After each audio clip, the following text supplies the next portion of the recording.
District Kathua की जो administration है उन पे काफ़ी सारे सवाल जो हैं वो खड़े किए जाते हैं। ख़ासकर अगर हम बात करें मखनदीन सुसाइड वाला, या उसके बाद 2 लोगों की और वहाँ पे जाने गई। उसके बाद अगर हम दलित समाज की एक बेटी का बलात्कार वाला जो इश्यू सामने आया, उसको लेकर के विक्टिम परिवार जो है वो जब सड़कों पे आते हैं उन पे लाठीचार्ज होता है। उसके बाद एक युवा लड़का लगभग 9-10 साल का, जिसका परिवार ये कह रहा है कि उसके साथ पहले रेप किया गया, उसके बाद उसका मर्डर किया गया। हालाँकि कहा तो ये जा रहा है कि उसने सुसाइड किया है, लेकिन जब उसका परिवार ये क्लेम कर रहा है तो उन पे लाठीचार्ज होता है। या माइनिंग वाले इश्यू पे, मतलब डिस्ट्रिक्ट एडमिनिस्ट्रेशन कठुआ को आप कैसे देखते हैं? क्या सही मायनों में काम जो करने चाहिए वो वहाँ पे हो पा रहे हैं?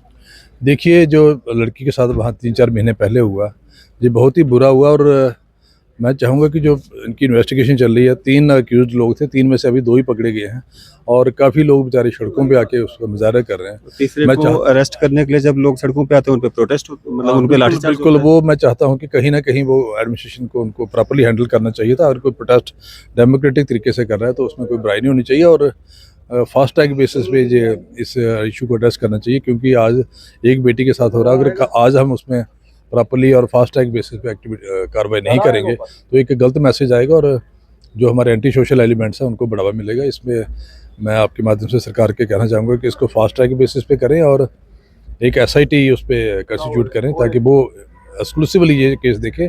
और जहाँ तक डॉक्टर भारतभूषण जी हमारे साथ मौजूद हैं, एमएलए कठुआ।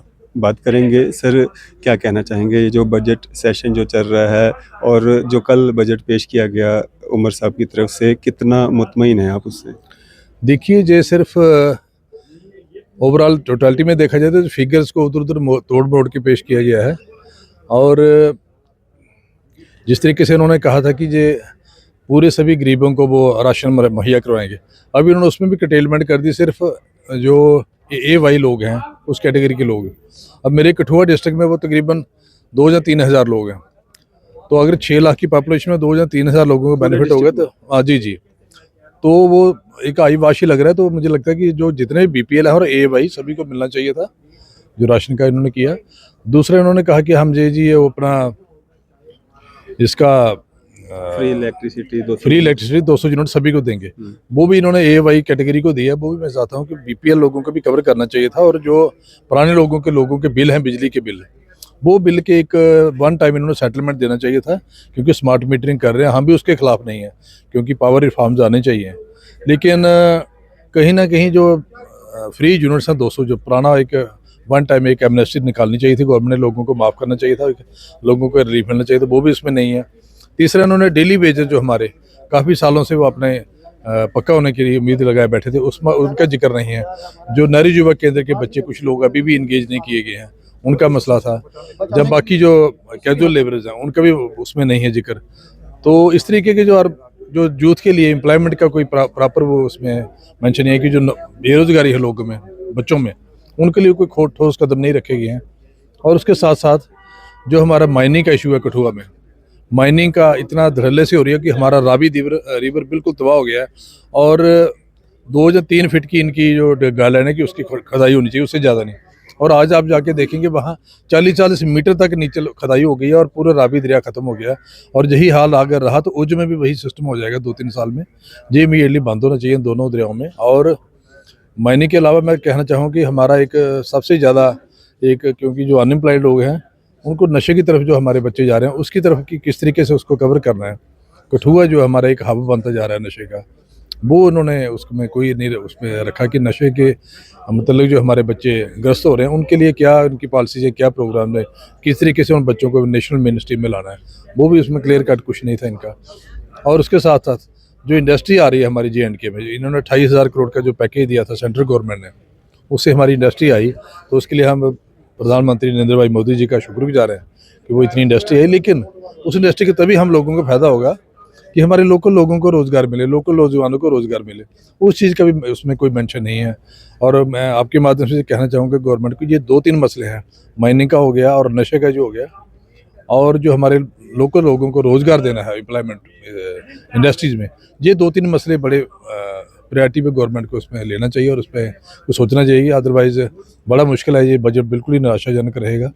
ये 2-3 मसले अगर हल हो जाएँ तो मुझे लगता है काफ़ी हमारे लोगों को, बच्चों को राहत मिलेगी और नशे से भी दूर होंगे, एम्प्लॉयमेंट भी मिलेगी। और उसके साथ-साथ जैसे मैंने कहा कि राशन का ये सभी बीपीएल लोगों को और एवाई लोगों को मिलना चाहिए। इसी तरह फ्री इलेक्ट्रिसिटी जो बीपीएल लोगों को भी कवर करना चाहिए, तभी जाके लोगों को राहत मिलेगी। और जहाँ तक पेंशन का सवाल है, पेंशन का इन्होंने बढ़ाया, लेकिन वो भी एक हाफ हार्टेड अप्रोच है, क्योंकि इन्होंने कहा कि 60 साल तक वो 1250 रुपये कर दिया, 250 रुपये बढ़ाया है। लेकिन मैं आपको कहना चाहूँगा कि जितनी भी विडो पेंशन है, विडो जो बेचारी आज 16 या 17 साल में अगर विडो हो जाती है तो वो 60 साल तक इंतजार करेगी, उसको 1250 में मिलेगा। विडो और जो हैंडीकैप्ड कैटेगरी है, मेरा मानना है कि उनको 3000 शुरू से देना चाहिए था, दोनों कैटेगरीज को। ये छोटी छोटी जो चीज़ें हैं, जो गवर्नमेंट इस पर अगर नज़रसानी करे, तभी जाके जो बजट सही मानों में पीपल फ्रेंडली होगा और लोगों को सही मानों में बेनिफिट होगा। डॉक्टर साहब, आपकी कॉन्स्टिट्यूंसी अगर कठुआ की हम बात करें, क्या कुछ वहाँ की डिमांड्स हैं, मांगे हैं लोगों की, क्या कुछ करने जा रहे हैं आगे, क्या कुछ सवालात आपके रहेंगे जो सरकार से आप करेंगे? देखिए, कठुआ में एक तो ट्रैफिक कंजेशन की बहुत प्रॉब्लम है, ट्रैफिक का बहुत बुरा हाल है। और जो हमारे इनर रोड्स हैं कठुआ के, उनकी भी बड़ी खस्ता हालत है। पिछले 2 साल से कोई मरम्मत नहीं हुई है और उन पार्किंग का कोई स्पेस नहीं है। और जो हमारे 3 म्यूनसिपल कॉर्पोरेशन है, हमारी लोकल बॉडीज, लखनपुर, कठुआ और नगरी, तीनों का जो है वहाँ वो कोई सीवरेज सिस्टम प्लान नहीं है। वो सीवरेज का प्रॉपर एक सीवरेज प्लान चाहिए साइंटिफिक लाइन्स पे, ताकि वहाँ जो गंदगी है, लेन ड्रेन्स की बुरी हालत है, सारा नालियाँ कहीं है, पानी सारा गंदा बाहर बह रहा है और कहीं ना कहीं वो वाटर बार डिजीज़ को बढ़ावा देगा। ये मुझे लगता है कि प्रायोरिटी में करने की ज़रूरत है कठुआ टाउन के लिए, नगरी के लिए और लखनपुर के लिए। उसके अलावा जो हमारे रूरल कनेक्टिविटी है, वहाँ भी काफ़ी इसमें दिक्कतें हैं। रूरल कनेक्टिविटी अभी भी हमारे रखे, हरसू, ये दिलवा पंचायत होगी, हमारी बिजर पंचायत होगी, वहाँ भी कनेक्टिविटी अभी भी लोगों में नहीं है। और वो जो लोग 70 साल जैसे रह रहे थे वैसे रह रहे हैं। तो मैं चाहूँगा कि कनेक्टिविटी का भी इशू जहाँ हुआ, और उसके साथ साथ पिलग्रिम टूरिज़्म का भी बड़ा स्कोप है कठुआ में। हमारी आर्मा टेम्पल है, बड़ा ऐतिहासिक टेम्पल है, और हमारी बाला सुंदरी माता है, जया माता है, और हमारी एक लखनपुर के पास एक माता है, जयश्री माता। ये 4-5 ऐसे हमारे पिलग्रिम स्पॉट्स हैं जहाँ के काफ़ी हज़ारों लोग डेली वहाँ चक्कर लगाते हैं, वहाँ दर्शन करने आते हैं। और इन स्पॉट्स को अगर प्रॉपर्ली डेवलप किया जाए तो काफ़ी वहाँ पिलग्रिम टूरिज्म को बढ़ावा मिलेगा, लोगों को रोज़गार भी बढ़ेगा और लोगों की इक़्तिसादी हालत भी अच्छी होगी। डॉक्टर साहब, डिस्ट्रिक्ट कठुआ की जो एडमिनिस्ट्रेशन है उन पे काफ़ी सारे सवाल जो हैं वो खड़े किए जाते हैं, खासकर अगर हम बात करें मखनदीन सुसाइड वाला, या उसके बाद 2 लोगों की और वहाँ पे जाने गई। उसके बाद अगर हम दलित समाज की एक बेटी का बलात्कार वाला जो इशू सामने आया, उसको लेकर के विक्टिम परिवार जो है वो जब सड़कों पे आते हैं उन पे लाठीचार्ज होता है। उसके बाद एक युवा लड़का लगभग 9-10 साल का, जिसका परिवार ये कह रहा है कि उसके साथ पहले रेप किया गया, उसके बाद उसका मर्डर किया गया। हालाँकि कहा तो ये जा रहा है कि उसने सुसाइड किया है, लेकिन जब उसका परिवार ये क्लेम कर रहा है तो उन पे लाठीचार्ज होता है। या माइनिंग वाले इशू पे, मतलब डिस्ट्रिक्ट एडमिनिस्ट्रेशन कठुआ को आप कैसे देखते हैं? क्या सही मायनों में काम जो करने चाहिए वो वहाँ पे हो पा रहे हैं? देखिए, जो लड़की के साथ वहाँ 3-4 महीने पहले हुआ, ये बहुत ही बुरा हुआ। और मैं चाहूँगा कि जो इनकी इन्वेस्टिगेशन चल रही है, 3 अक्यूज़्ड लोग थे, 3 में से अभी 2 ही पकड़े गए हैं और काफ़ी लोग बेचारे सड़कों पे आके उसका मुज़ाहरा कर रहे हैं। तीसरे मैं को अरेस्ट करने के लिए जब लोग सड़कों पे आते हैं उन पे प्रोटेस्ट मतलब उन पे बिल्कुल, लाठीचार्ज बिल्कुल, होता है। वो मैं चाहता हूँ कि कहीं न कहीं वो एडमिनिस्ट्रेशन को उनको प्रॉपर्ली हैंडल करना चाहिए था। अगर कोई प्रोटेस्ट डेमोक्रेटिक तरीके से कर रहा है तो उसमें कोई बुराई नहीं होनी चाहिए, और फास्ट ट्रैक बेसिस पे ये इस इशू को एड्रेस करना चाहिए, क्योंकि आज एक बेटी के साथ हो रहा है। अगर आज हम उसमें प्रॉपर्ली और फास्ट ट्रैक बेसिस पे कार्रवाई नहीं करेंगे तो एक गलत मैसेज आएगा और जो हमारे एंटी सोशल एलिमेंट्स हैं उनको बढ़ावा मिलेगा। इसमें मैं आपके माध्यम से सरकार के कहना चाहूँगा कि इसको फास्ट ट्रैक बेसिस पे करें और एक एसआईटी उस पे कंस्टिट्यूट करें, ताकि वो एक्सक्लूसिवली ये केस देखे।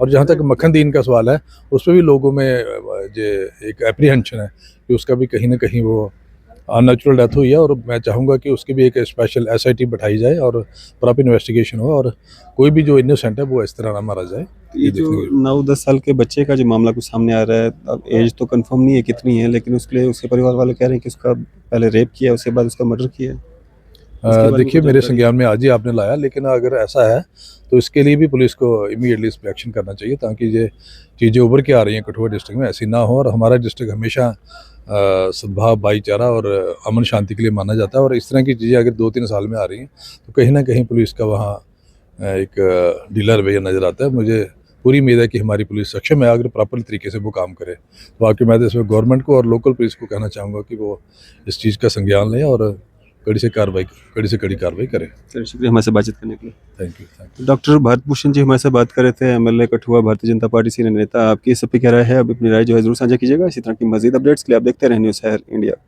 बीएन हाई सेकेंडरी स्कूल जो कि सुजवा रोड जम्मू में स्थित है, अब इसमें 2025 और 26 की बैचेस की एडमिशन शुरू हो चुकी है। अगर फैसिलिटी की बात करें तो यहाँ पे आपको medical, non medical, art stream, hostel for boys and girls, dedicated faculty, nominal fee structure, fee concession for siblings and single girl child. और अगर इंफ्रास्ट्रक्चर की अगर बात करें तो smart classrooms, computer labs, 24/7 CCTV surveillance, spacious playground और hall, library facility, अच्छा infrastructure और ट्रांसपोर्ट फैसिलिटी के साथ साथ हिंदी, उर्दू, डीनिया टीचिंग भी यहाँ पे अवेलेबल है। तो अगर आप लोग भी अपने बच्चों की एडमिशन यहाँ पे कराना चाहते हैं तो दिए गए नंबर पर संपर्क कीजिए। Myself, Asiya Shubir Wande, Principal BN Higher Secondary School, Sujwan, Jammu. This school was established 22 years ago. Under the chairmanship of Engineer Abdul Ghani Kohli. Good morning to all of you. My name is Azimul Haq and I am the student of this school from class 12th from art stream and also I am the president of the school. मैं यहाँ पर primary से education जो है वो लेता आ रहा हूँ। Hello, myself Ulfat Jahan. I study in class 10th A. I have been studying here from nursery class. I gain a lot of knowledge here because all the teachers are very cooperative, efficient and dedicated here. We have well furnished labs for practical and auditorium hall for cultural functions. और new coming session में हमने hostel facilities भी अब बच्चों के लिए 6 से लेकर 12 तक हम गर्ल्स एंड बॉयज़ के लिए हॉस्टल फैसिलिटीज़ जो है वो भी हम अवेलेबल कर रहे हैं। मैं ज़रूर चाहूँगी कि आप स्कूल में ज़रूर विज़िट करें। न्यू कमिंग जो हमारा एडमिशन का जो सेशन आएगा आप ज़रूर आएँ। हर बच्चे का राइट है एजुकेशन लेना और वो एजुकेशन का right BN higher secondary school आपको प्रोवाइड करेगा। At BN School, we offer quality education with a reasonable fee structure, making it affordable even for our weaker sections.